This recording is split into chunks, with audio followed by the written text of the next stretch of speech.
Right now, right now. Right now, right now. Right now, right now. Right now, right now. Right now, right now. Right now, right now. Right now, right now. Right now, right now. Right now, right now. Right now, right now. Right now, right now. Oh, I got a real good feeling. We try to bring you high-quality educational and informational content every single day. Why do you think the price is having such an anemic time? The news story of the hour. Jump onto the chart. Is this the beginning of a massive financial unraveling? We've got to add a little addendum to the show map today. So we start here on the daily. Now, we've been looking at the RSI on Bitcoin's daily chart for the last several days. It always has been, but it's been increasing over the last 50 years since the government has been Hey guys, what's going on? Jeb here, and welcome back to Coffee and Crypto Live. This is your weekdaily morning show where we bring you the latest and everything Bitcoin and cryptocurrency, even when your host, myself, Jeb McAfee, is extremely sick. You know, I've been sick for the last 2 weeks, and growing up, you guys don't know this. I grew up without a mother, so I didn't learn much about all of this stuff. But what are allergies? Do I have allergies? Do I have a cold? Does anybody know why I'm always sick? Do any of you? Obviously, I need to talk to a doctor about it, but I'm just wondering why I always have a head cold. Is it allergies? I don't really know what allergies are. How would you know the difference? What is the difference between allergies and a head cold? I'm not sure. You guys maybe could help me with that in the chat. But I'm feeling quite under the weather today. But we are here, and we're going to talk about crypto because there's a lot to talk about on the charts, and there's a massive bull flag forming that gives us a price target of $45,000. Is that price target going to come true? That is the question on our mind today, and we're going to discuss quite a lot of the technicals and the fundamentals and the macroeconomics surrounding Bitcoin. So if you are ready to dive right on into it, then go ahead and let me know that in chat by dropping a 1. Hit the like button, subscribe to the channel, and also stay tuned because I have a project that is all around me that I'm currently working on that I put about 10 hours into working on it yesterday, and it's getting there. I wanted to have it ready for you by tomorrow. Today is Halloween, and so we are going to dress up, and we're going to go and get ourselves some candy. I'm going to go as Batman, and I'm going to walk around saying, "Where is she?" So, won't probably get as much time to work on that today, but I do hope by Thursday morning you guys will get to see, and you guys will see with your eyes what I am talking about. I've got all the pieces. I just got to put them all together. Put them all together. So, let's go ahead and read chat. Really appreciate all of you for tuning in. Over 170 people already here. We're going to move quick because we got a lot to cover. Paul Torelli's in chat. Grand Roofing Incorporated is in chat. Good to see you. Joe Bollier is in chat. GKIP1 is in chat. Herman Barbara is in chat. Gio's in chat. Flying Ryan. That's a name right there. Said right now, right now. Love it. Hashtag Finsaw. Looking forward to the show, brother. Thank you, Coin Operator. You, Eric Nwagu, said good afternoon. Afternoon to you. Saving in Bitcoin since March 2020. Late but not last. Nope, not last at all. That's a pretty good time to have gotten in. Good morning from Bay Area. There you go. Seasonal allergies, y'all. Pollen in the air, mold in the air. Yeah, microbacteria. Yeah, it's nonsense. Vitamin C and D are crucial. Dude, you've been sick for 2 years, not 2 weeks. Got to get it figured out, bro. You're right, Corey. I can't get it figured out, though. I don't know what's going on. Check your house. You might have hidden mold in the house that's affecting you and your family. You know, we wondered about that. We were away for over a week, and it didn't get better. It actually got worse. It's not our car. Our is very clean. This house is not even 4 years old. This house is brand new, and anyway, we have thought about that, but, yeah. Anyway, let's go ahead and jump straight on to the chart.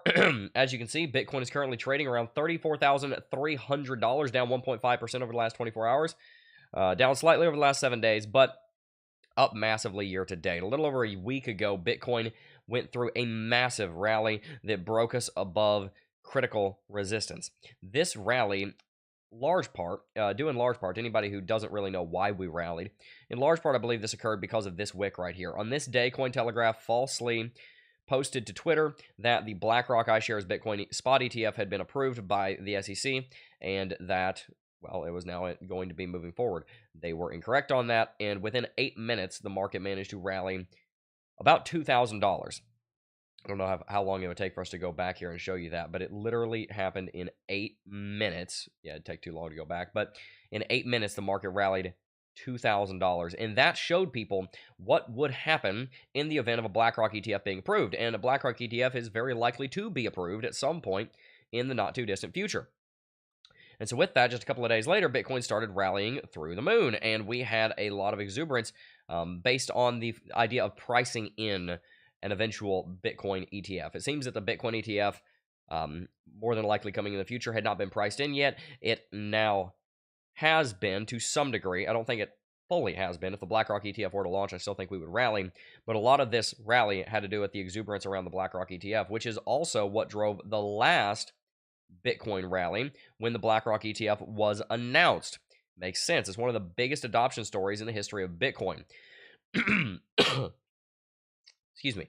So, when Bitcoin rallied up to $35,000, that did a couple of very important things. Number one, it broke Bitcoin straight through 3 huge levels of resistance. This level of resistance we set on April 15th at 30,000, about 31,000. This level of resistance that we set here the day that the XRP case was ruled for the most part in favor of Ripple at 31,800. And then there's another level of support. If we turn off LuxAlgo for a second, there's another level of support that was set back here on January 25th of 2022. That was at 32,500, 32,600. Those were the 3 major ceilings that Bitcoin had above it. All 3 of them came together to create this bulwark of resistance. It's a little bit like, you ever watched a movie, and at the beginning of the movie, they kind of set up this whole super powerful military formation or super powerful alien force, or, oh man, look, there's a carrier task group, and then you got the superhero just comes in. It's like, the movie spends like 2 or 3 minutes building up, okay, this is some hardcore kind of military hardware we got here, and then the superhero or the bad guy or whatever just comes in and goes, with like laser eyes, and it all blows up. That's basically what happened there. We had been seeing this zone of resistance be our massive critical resistance zone that was going to be difficult for Bitcoin to get through, and Bitcoin kind of just laser-eyed it and just shot straight through it. And we predicted that it would go to about $35,000. I remember I made a video right here. Bitcoin was around 31,000, and I said in the video that within, I believe what I said, quote, was within minutes, maybe hours of us breaking 31.8, we'll be at 35. And about an hour after I recorded that, that's what happened. So if you want, you can go back and watch that video. It's right here. That video is recorded right before the rally. And so the point being that Bitcoin has smashed its resistance, and that resistance being smashed has put us up into a just completely new ball game than we've been all year. Now we're sitting above this huge pocket of support, resistance, whatever you want to call it, these levels. And now it's support. So the question on everyone's mind is Bitcoin going to be able to rally up to price targets like what we see from this bull flag? By the way, we have been flagging out over the last 7 days or so, about 8 days. That's given us our flag. We obviously have a flag pole. If you draw the flag pole right here from bottom of rally to top of rally, and then you extrapolate using a bull flag, that gives us a price target of 45 grand. And that number might sound familiar because out on the weekly chart, LuxAlgo is giving us a buy signal, and that buy signal, that strong buy signal, by the way, with Train Catcher jumping to the upside massively, gives us a price target of 41.4 to 48.3, and look at the exact middle line of LuxAlgo's price target. I mean, you don't get any better than this. It's at 44.8. So the bull flag and LuxAlgo are both calling for 44.8. So the question that I want to talk about today is how would Bitcoin go to 44.8? That's what I would love. By the way, I want to give a shout out to one of our longtime subscribers and fans of the channel, Rick4962. I don't know if he's in chat today, but just a shout out to him. Mike Lowry said, good morning, everyone. Vito Mick said morning. Philly Skills 1428 in chat said morning. Good to see you. Simba Kacheri. Kacheri? I'm not sure. You'll have to correct. Kacher? Is it as... Okay, it might be a silent E. Kacher? Good morning from the United Kingdom. Romeo Perez is in chat. Minnesota in the house. John Cummings in Egypt. What's up? Ibsen Gibson. That's a cool name. Said, God afternoon. Good afternoon. Good deal. All right, let's see. Good afternoon from Egypt. Good deal. All right. Emmanuel Agbo said, hi, Jeb. Hello. Bart said, let's get to the charts. That's true. George K just donated £5. Said, hi, Jeb. Just wanted to ask regarding yesterday's analysis of Lux Algo's confirmed buy signal. Shouldn't we be measuring from closing of candles? Yes. So, let me see what you mean. I'm not sure exactly what you mean from... Oh, if you're talking about... Right. If you were talking about from when the candlestick closed, sure. Absolutely. Yesterday's analysis where I was going over how far the... Lux Algo markets rallied. I wasn't trying to be super precise. I honestly wasn't trying to measure from bottom of candlestick, from candle open or candle close. I was honestly just measuring in the general area to give you an idea. So, for example, that's 1,400%. If I measure from the bottom of the candle, then it's, 1,500%. The point remains that you still end up having every single confirmed buy signal in the history of Lux Algo on the weekly chart leading into a massive rally, barring the one that happened right before the pandemic, because of course there were some extenuating circumstances there. But yes, in generally speaking, you should be measuring from candle close, not the top of the candle, but from candle close. So, for example, trend catcher moves up here. Do you see that?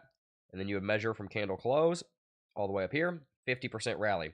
Now, the thing to also keep in mind, though, is that Lux Algo locks in when the candlestick closes, but it will show up before the candlestick closes.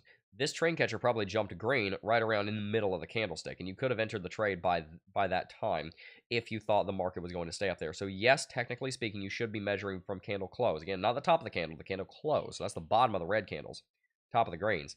But what you need to keep in mind is that the signals, the trend catcher, moving, those things can all and will all show up and do all show up before the candlestick closes. It's just at candlestick close that they get confirmed.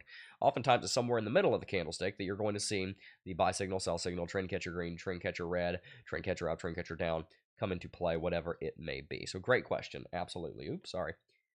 John Ang said, hello from Greece. Hello to everybody. We've got a lot of people in chat. Thank you so much. To be fair, in the big moves, it does make a difference. Just wondering. No, of course. No, absolutely. What's your Ethereum price prediction for the next bull run? I need to make some videos on that. I think Ethereum will be well over 5, probably pushing past 10, to be honest with you. So long as Ethereum is able to remain on top, I would not be at all surprised to see it pushing over $10,000 by the end of the next bull market, which is crazy because I still have some Ethereum that I bought at 60. That's right. Man. Long-term investing is the way to go. All right, let's jump back into it. So, question on the board right now. Can Bitcoin rally all the way up to $45,000? That's what we want to find out. So, let's go ahead and talk about that now. I do believe that Bitcoin has what it takes to rally to $45,000. Let's just put that out of the way right now. All right, roll credits before I go. I do just first want to... No, I'm kidding.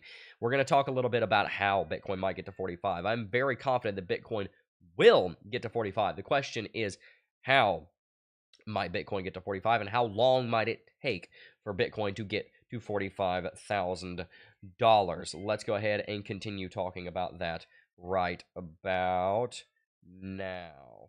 All right. So, Bitcoin rallying to $45,000, I believe, is first going to have something to do with Bitcoin is going to more than likely need to have some kind of corrective movement. I think Bitcoin is going to trade sideways here for a time. I think it may go through a slight correction here for a time. And I think a lot of that has to do with the fact that the rally that we initially saw that drove Bitcoin, let's go ahead and turn that back up. The rally that drove Bitcoin here in the first place was driven by a flash in the pan piece of fundamental news. The hype that we were going to see a BlackRock Bitcoin ETF is what drove us here in the first place, and that hype has died down a little bit. I'm not saying that Bitcoin is going to lose all of its gains that it made because of that hype, because the BlackRock ETF could still be right around the corner. Nothing has specifically reversed on the fundamental side that would cause the price to reverse on the charting side. But the initial exuberance that sent us to that level in the first place, that certainly has settled down a touch.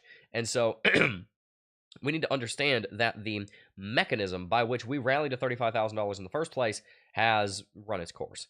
We're going to need more bullish fundamentals to send us even higher, because right now we do have the promise of retail and institutions getting in a big way not too long from now, but we do need to actually wait and allow that to occur. That is something that is going to take time. The retail and the institutions are not going to join the space overnight of the way back to all-time high.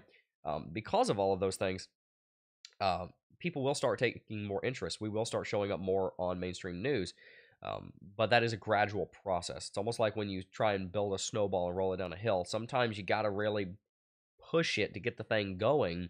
It's not always going to roll on its own, because sometimes if you got a snowball that's too small, the frictional coefficient of the contact between the snowball and the snow is greater than the weight of the snowball and the potential energy that's in the snowball pushing it down the hill. So it gets stuck. So you have to kind of make a big enough snowball to get the thing rolling in the first place. And that's a little bit where we are right now. The friction of Bitcoin just simply not being high enough yet, and Bitcoin just simply not being at 45 or 50 yet, is still a little bit greater than the potential energy that we have to move to the upside. But eventually, that will break free, kind of like a earthquake. If you know anything about geology, then you know that the two plates will rub against each other, and they'll just build up tension, and then boom, one day they'll just slide past each other. And what happens is you have so much force that at some point, in an infinitesimally small point of time, you have the force between those two tectonic plates over the tension overcomes the friction between them, and then they go through an earthquake, and there's a giant shaking of the ground. And that's kind of what we're looking at right now. The tension is building, but it hasn't gotten yet to the point where boom. That's why a lot of bull markets start the way they do. You end up seeing bull markets start, and they just seem to come out of nowhere. Like this bull market that we saw in 2020 is a prime example of what I'm talking about. If you look here at October of 2020, Bitcoin's doing all right. It's at 11,000, but by no means does it look like it's in a giant bull market. About 2 months later, oh, wait a minute, we're in a giant bull market.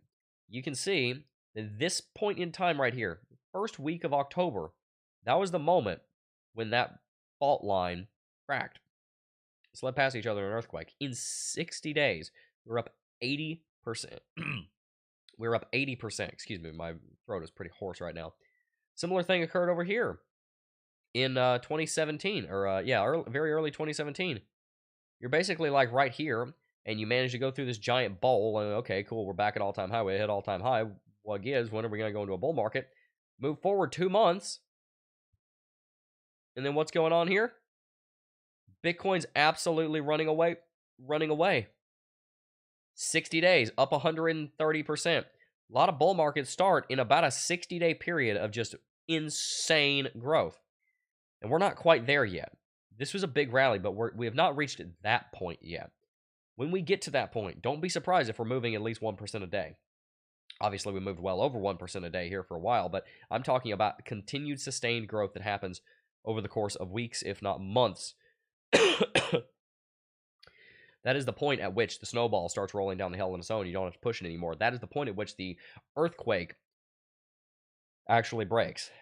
That's the point at which you see the tsunami start to come in.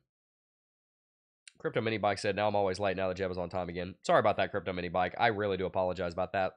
The thing that I'm working on that you guys are going to be very excited about is going to help with that quite a lot. All right.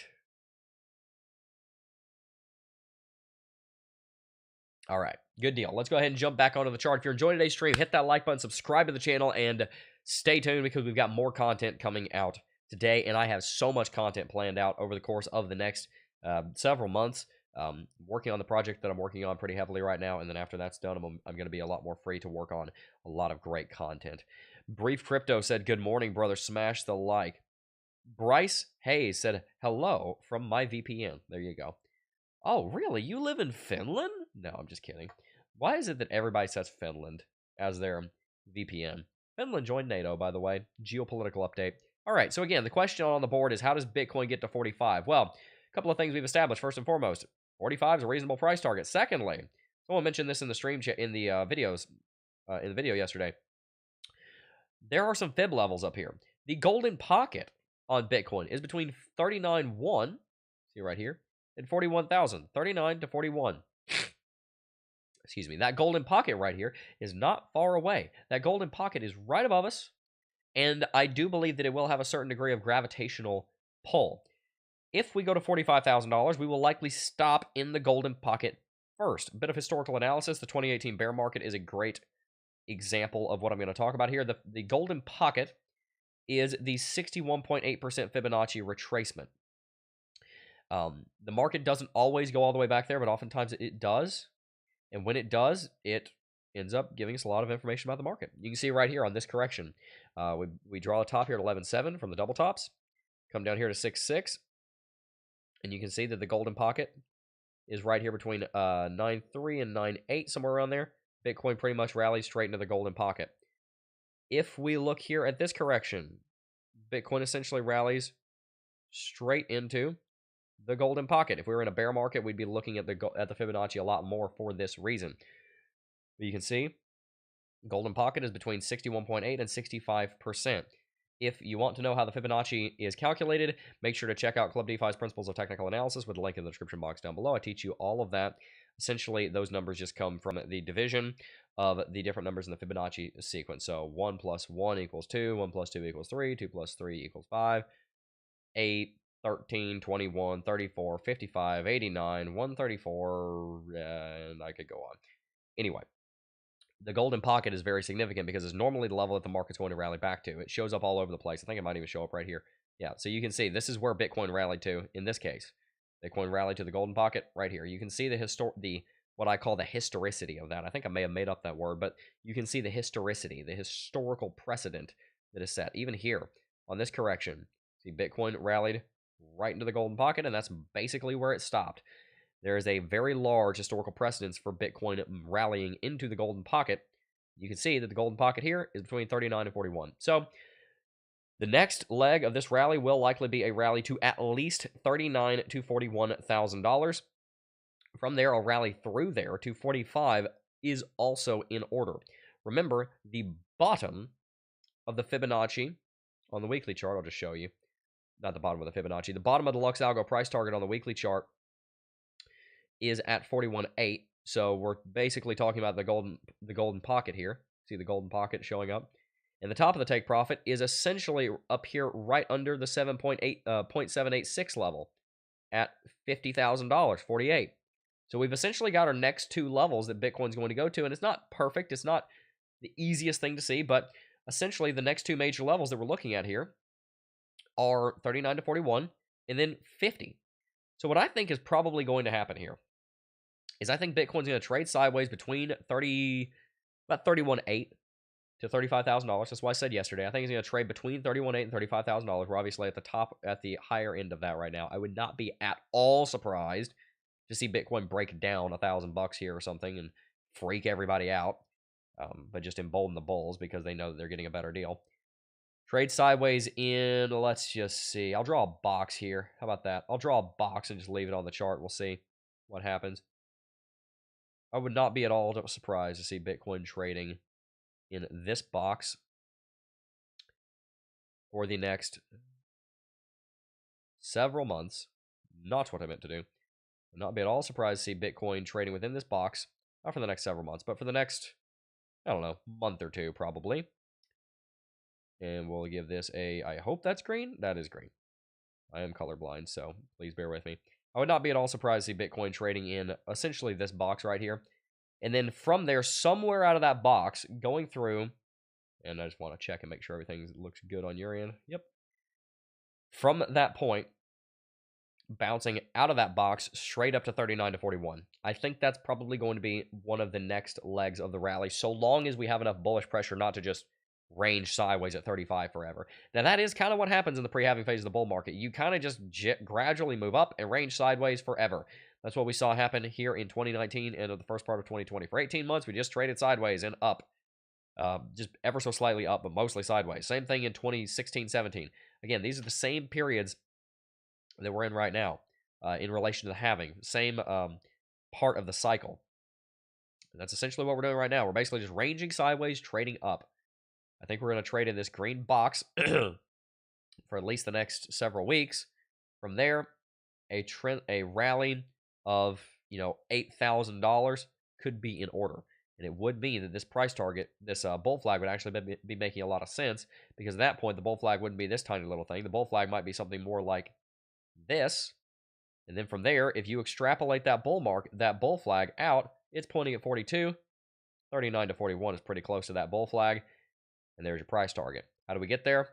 Well, like I said, I think we probably trade sideways for the next several weeks.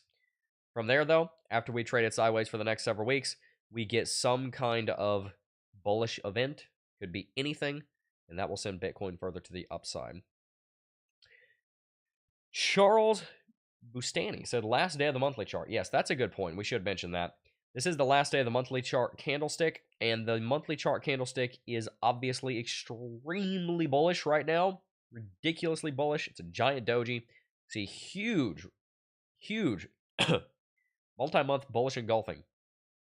The last 2 months candlesticks have done a massive 180 on the 2 months prior. July and August were bearish months. We saw September was kind of bullish.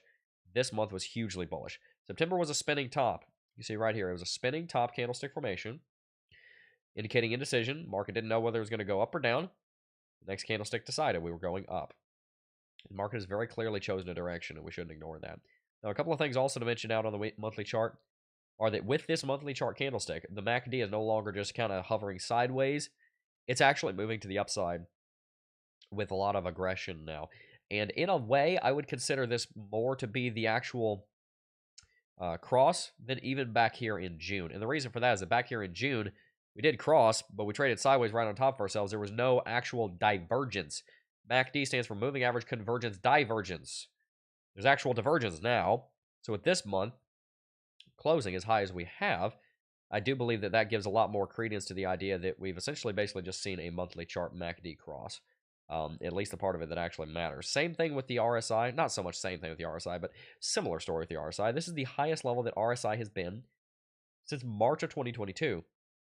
This is the highest level that RSI has been moving up since February of 2022 or August of 2021. It's been about 2 years since we've seen this kind of bullishness out of the RSI. And there's basically just a big bull flag going on here too. You can see right here. Take note of this. That bull flag points RSI up to 60. RSI going up to 60 would require Bitcoin going to probably 38 to 41 or 39 to 41, somewhere in that range. So that gives us another idea of where we're going. We're above the 14 interval moving average, which is historically a signal of a bull market. So that is great news. Looking at the volume out here on the monthly chart, volume is obviously lower, but did tick up a little bit this month. And if we look at Lux Algo has not yet flipped bullish. And this is interesting because we've got room to go, but it could be coming any time. If Bitcoin goes much farther to the upside at all, we will see trend catcher turn green. We will see a buy signal come into play, and that will be very bullish. Every bull market. This buy signal back here that was confirmed in July of 2012 rallied 14,000 odd %. This right here was confirmed here. This buy signal was confirmed here in December of 2016.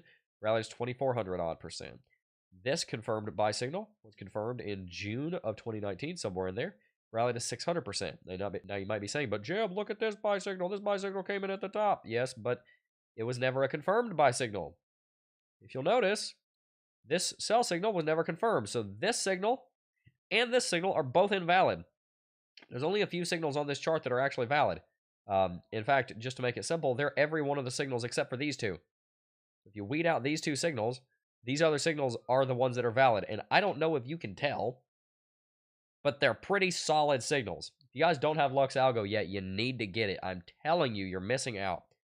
You can sign up using coupon code JEB30, that's JEBB30 for 30% off at checkout, and you will be so very thankful that you did. Zanoni Snowflake is in chat, said, Air, Jeb, and everyone. Show free support, everyone, and hit that like button. Yes, thank you so much. Since we should have gotten at least 5x without spot Bitcoin ETFs, I wonder that if the halving happened before the ETFs, wouldn't that work better? I would love for the halving to occur first, and then for Bitcoin to have the spot ETFs approved. That would be my ideal bet. Donald Trump 24 is in chat, said, hey guys, what's going on? Jeb here. What's going, Jeb? Hey guys, what's going? Jeb's here. Hi. Good to see all of you in chat. Thank you for the 128 likes. Let's see if we can't get up to 200 likes for my sick self. I really appreciate it. Guys, the channel's been growing really, really well recently. I definitely appreciate all of you guys for supporting what we're doing here on the channel. Got a lot of really cool things coming up very soon. And also want to show you that let's see, how do I want to show this? The channel has been doing very well. Very excited. Very excited about how the channel is doing. You see right here. Here, I'll show this. See, we've got a bunch of new viewers over here. 14,000 new viewers in the last 28 days from the videos. 3,000 from the streams, 7,000 from the shorts. We've got 38,000 returning viewers.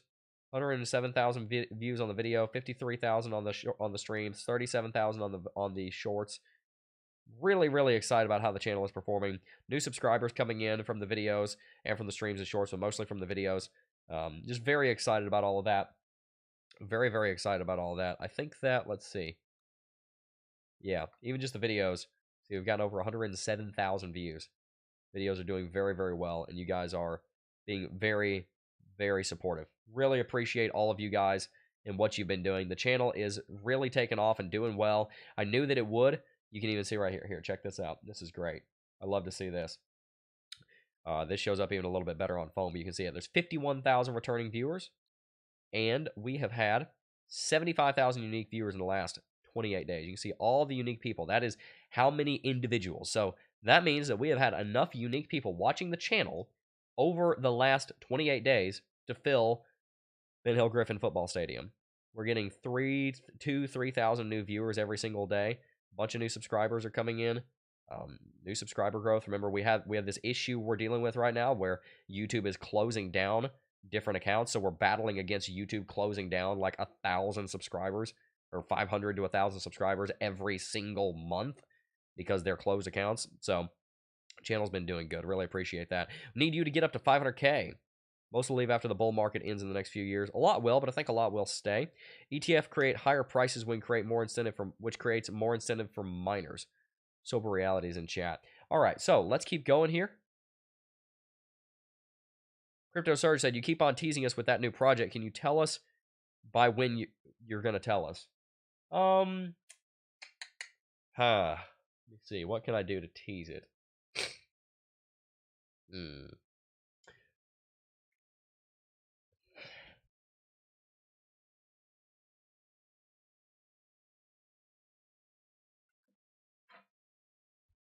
I grew up in construction. I'm working on something. Just put it that way.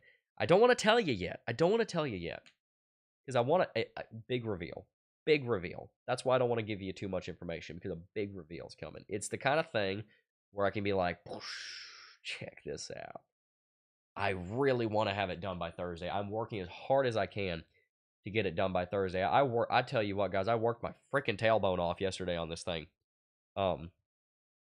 And there's just a lot to. It's just a big project. I want you guys to see it this week. Anyway, Queen said paint. Nothing but crypto said something. Yeah. All right. Let's jump back onto the chart. So again, the question on the board right now is: can Bitcoin get back to $45,000? Oh yeah, absolutely. When will Bitcoin get back to $45,000? As is predicted by this bull flag? Well, I think if we look at some of the technicals, we actually find that Bitcoin is more likely to go to 39 to 41. And I think that we're going to see that happening at some point in the next several months. We've seen 4 major multi-$1,000 rallies this year. That's one about every 2.5 months. So I'm going to be conservative and say within the next 4 months, we will see Bitcoin, and here's my prediction. Within the next 4 months, we will see Bitcoin trading between $39,000 and $41,000. You heard that right, folks. That is by the end of February. By the end of February, I believe we will be trading between $39,000 and $41,000. And people get on my case sometimes because they're like, oh, Jeb, that's too long. That's not aggressive enough. It's going to go there before that. Here's the thing. I would rather Bitcoin go there 2 months early and me just say, yeah, I had a feeling it would go there sooner. I just didn't want to get your hopes up for it going there sooner and it not and take you a little longer. I'd rather that happen than it take 6 months longer than what I anticipated. So my prediction is thus: by the end of February, we will see Bitcoin trading at over $40,000, and that is because of the frequency with which we have seen these rallies, and it also has to do, which is about every 2.5 months, and it also has to do with the fact that tomorrow, which you're going to want to stay tuned for tomorrow's stream, because we're going to be seeing some more content coming out about the Fed tomorrow's stream, and a little while after that, we are going to be seeing the Fed keep interest rates the same, more than likely. CME Group is predicting with a 99.6% likelihood that we're going to see a Fed rate pause. And if we do see another Fed rate pause, that would be pretty major, because if we go over to the EFFR has already been paused for quite some time. Go ahead and turn Lux Algo off. The EFFR has already been paused for a while, ever since July. So we've had, I want to say, 2 meetings now with no change. Is that correct? I want to say 2 meetings now with no change. September 2022, 2023 was, September, July's meeting. Yeah. So July 26th and September 20th was a meeting. So if we look at July 20th, right, okay, so we've skipped 1 meeting, which has been our trend. So that's right, that's what I'm trying to say. Okay, so we've been on this trend where we skip a rate hike, as you can see here. We were doing, let's go back to regular. We went through a 25, a 50, a 75 once, twice, 3 times, 4 times, 4 75 base point rate hikes. Then we saw a 50, a 25, a 25, a 25, a pause, a 25, a pause. If you were to continue that trend linearly, you would see a rate hike tomorrow. That doesn't seem to be the case. So the question now becomes, if we're not going to see a rate hike tomorrow, are we going to see the Fed transitioning into this phase where they do a 25 basis point rate hike with 2 meetings of pauses in between? Is that what's going to happen? We're going to see more pause, and then in the next meeting, which I want to say is in early January, early December, 13th of December, are we going to see a pause? If we see a pause 13th of December, then we're probably plateaued. We got about a month and change to figure out whether the Fed is actually done hiking rates. Tomorrow, they're probably not going to hike rates. And that, honestly, probably will be bullish for Bitcoin. All right, let's go ahead and read some chat. Did anyone know why the Fed have offices in the city of London? It would not surprise me at all for them to have offices in London, and the reason for that is very simply because the Federal Reserve is very closely involved with Britain. Britain is our closest ally, along with Japan, which is funny because both of them have attacked us before and invaded us before, launched incursions on our home soil anyway. But they say keep your enemies close, I suppose, right? I'm just kidding. You Brits across the pond, we love you. London is the second most powerful financial capital of the world. And so the Fed having offices over there is no surprise for that reason, in my opinion. Thoughts on eToro Jeb? Never used it. It's probably pretty good, but never used it. Looking forward to the big reveal. Thank you. TradFi people tend to be more patient than crypto people, and Bitcoin is already 2 to 5x because of the halving. We may not see as many people pour in until next halving, maybe, lol. Maybe. I think you're going to see a lot of people pour in. Just purchased Lux Algo with code JEB30 yesterday. Worth it. Thank you, Tay Jones. If you guys have not signed up for Lux Algo yet, you are missing out. Sign up using coupon code JEB30. It is absolutely incredible. It calls all of these markets almost perfectly. With all the unique events from court rulings, SEC, wars, banking problems, the Fed notes coming, etc., is it just better to cost average than trust indicators? Daniel Eklund said. Great question, and I would say, to a certain degree, yes. I do believe that you need to do both. If you're only going to do one thing, then dollar cost average. If you are going to do anything else in the cryptocurrency market, include indicators. The reason for that is because investment is very simple. You set up Coinbase, automatically invest every Friday, automatically invest once a month, whatever the time scale is. But if you're going to do anything else in crypto, you ought to start on the charts, because the charts average everything. One of the foundational principles of technical analysis from Dow theory, this was written over 100 years ago, is that the charts average everything, which means that if something this almost sounds stupidly simple when I say it, but it's important, and it's not stupidly simple. It's actually very significant. The charts average everything, and that means that if something matters to the price, it's going to show up in the price. Again, painfully simple, right? But it's actually very foundational. And the reason is because it makes the point that if you're trying to understand what's impacting the price, then you need to look at the price, which is where technical analysis comes from. To look at the price, to analyze the price, you need indicators. You don't need indicators, you just look at the price, but indicators are going to help you substantially. So it goes back to the foundation of what analysis is in the first place, which is analyzing the market. If you're going to analyze the market, you got to analyze the price because the price is the market, and to do that properly, you need indicators to help you. That's why I love Lux Algo, because I do believe that it is the single best technical indicator on the market for helping you to understand Bitcoin and where it's going next.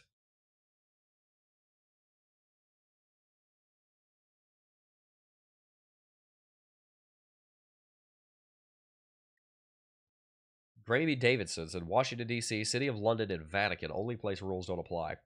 Or anywhere else that a high-ranking official is, more or less. They've got like a little 10-foot exclusion zone around them where the rule of law doesn't apply. The amount of nonsense that goes on in the higher echelons of our government is absolutely absurd. What are your plans if the U.S. government restricts or bans trading from U.S. residents? Probably disobey, respectfully, but I am all for following the law if it's a just law. If it overreaches to that degree, the Bible tells us to be submissive to rulers and authorities. It does not tell us, that's in Titus chapter 2, if you want to go read that. First part of Titus chapter 2. It does not tell you to blindly obey. There is a difference. A submissive attitude and blindly obeying are two different things. For example, I've used this analogy before from the Andy Griffith show. There's an episode where Andy Griffith is teaching his son Opie about when there is actually a just time to break a rule, because there is a time to break a rule, and Opie's like 8 or 9, so he's having one of those moral conversations with him, and he says, well, they walked up to this pond, and the pond said no swimming, and so there's a rule on the pond, no swimming, right? Well, he asks Opie, who's probably a good swimmer, if somebody's drowning in the pond, do you obey the sign and not go swimming to save their life because you want to follow the rules, or do you break that rule for the greater good of saving that individual from drowning? Nobody said, well, I don't know. What should I do? I think I should go save them. He's like, yeah, you should go save them. Forget the sign. If you're a strong swimmer and you are capable of saving them, then go and do it. And so there is a time to say, listen, I'm not going to follow that. That is absurd. That is nonsense. Or it just doesn't apply in this case. For example, like when my wife was giving birth, I was doing 95 towards the hospital. And I'm not ashamed of that. I'm glad I did that, right? Because we got there, and an hour later, my daughter showed up. Like, we needed every minute we could get, right? And I don't think very many or any officers would have a problem with that either, so long as I'm being safe. I wasn't weaving in and out of traffic. I wasn't putting anybody in danger. I know how to drive very quickly if I need to. But that's where, if the United States government did get to that point of restricting that, even as a Christian, and I am explicitly commanded to be submissive to rulers and authorities, and I will follow that, I have to start questioning, am I going to be submissive to that? Because the government is not God.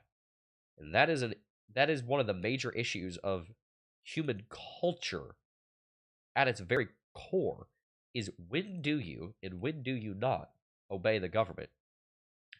In general, if the government is being just and it tells you not to murder somebody, then yeah, obey that. Be submissive to that. If the government tells you, don't do 150 in a school zone, yeah, be submissive to that. But if the government tries to step in and tells you, do not interact with the cryptocurrency market, that's where you really have to consider, okay, what do we do in this situation? What is right in this situation? It's something I would have to pray about. And I would pray that if that ever does occur, that the Father would give me wisdom and discernment on how best to glorify Him. Because it is not my desire to be super rich. It is not my primary driving factor to be super wealthy. I would like to build my wealth. But that is not my purpose for being alive. It is to glorify God and to obey Him and to shine His light. And so I would need his guidance on how best to do that if the United States government did restrict or ban trading from United States residents. I couldn't tell you right now what exactly the right thing to do would be. But I believe that there is a place to disobey an unjust law if you're doing it in the right way, and if it is an unjust enough law.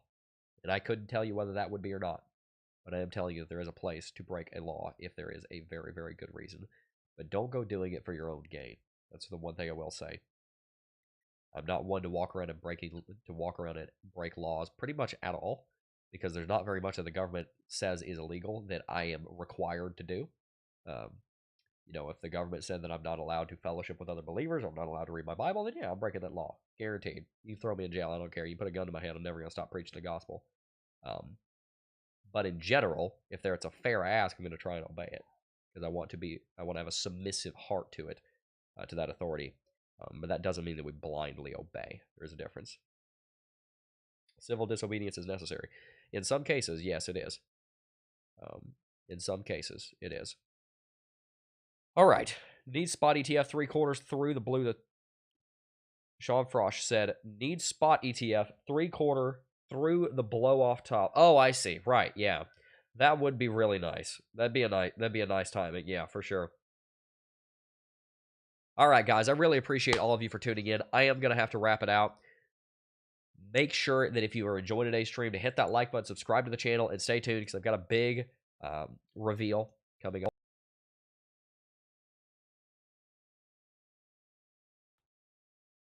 If you've not already, make sure to follow in Tay Jones's footsteps and sign up for Lux Algo using coupon code JEB30. That's JEBB30 for 30% off at checkout.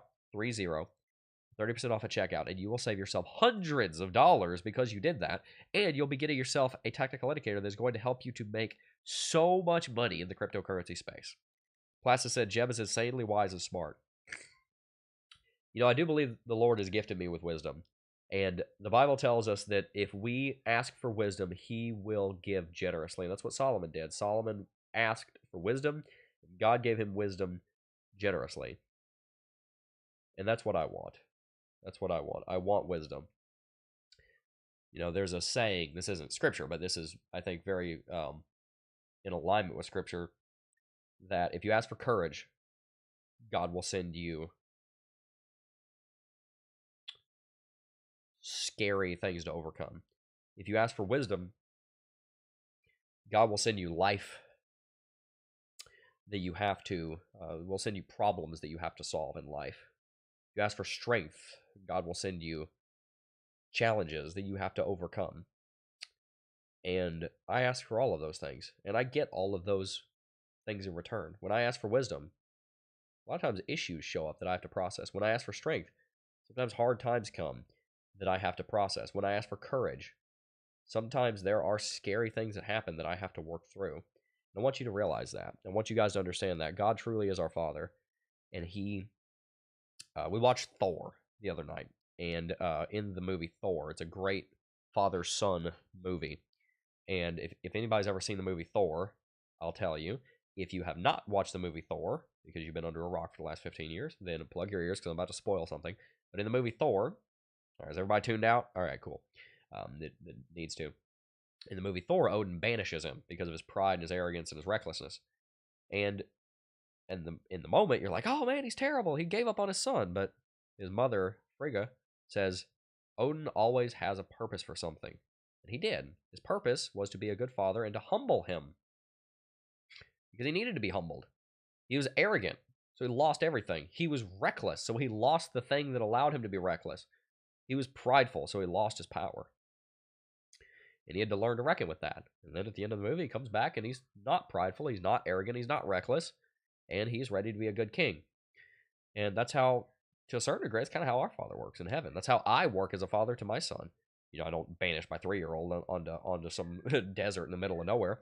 But when we're trying to teach our children something, and when our Father's trying to teach us something, he will send us certain challenges. So don't be surprised if life isn't easy. It was never intended to be easy. In fact, we were promised it was going to be hard to death.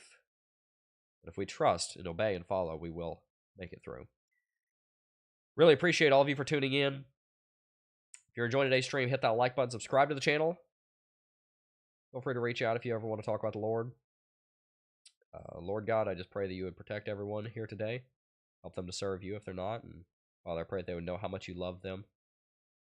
Father, I pray that I would always remember how much you love me. Thank you, God, for what your son Jesus did on the cross for me. God, I pray that you would reach out and touch every one of the people here. Help them to trust you and to know how loved they are. And to come to you and serve you with everything they have. In Jesus Christ's name, amen. It's going to wrap it out. Before I go, I do just first want to thank each and every single last one of you for watching, as always. And I will see you guys in the next video. Peace. Oh, I got a real good